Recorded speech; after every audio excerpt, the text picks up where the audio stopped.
ఇదంతా ఖర్జూరాలు చూడండి ఎన్ని ఖర్జూరాలు పెట్టున్నాయో. ఒక ఖర్జూరం అయితే బాగా మాగిపోయి మెత్తగా అయిపోయింది.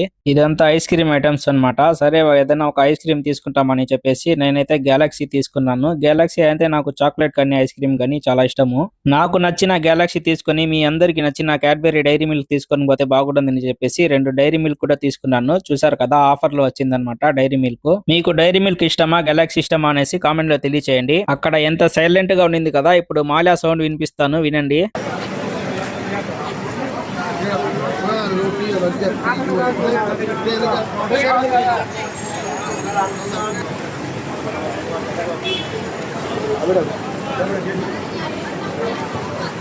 చూసారు కదా, ఎంతైనా మన మాల్యానే అన్నమాట. అక్కడ అవినీస్ లో ఉన్నంత సేపు కోయిట్ లో ఉన్నట్టు ఉంది, ఇక్కడ వచ్చేసరికి మన ఇండియాలో ఉన్నట్టు ఉంది అనమాట ఫీల్. బస్ అయితే చాలా ఖాళీగా ఉంది. నేను ముందు పక్క సీట్ పెట్టుకుని కూర్చున్నాను. వీడియో ఎలా అనిపించిందో కామెంట్ చేసి ఒక లైక్ చేసి సబ్స్క్రైబ్ చేసుకోండి ఫ్రెండ్స్.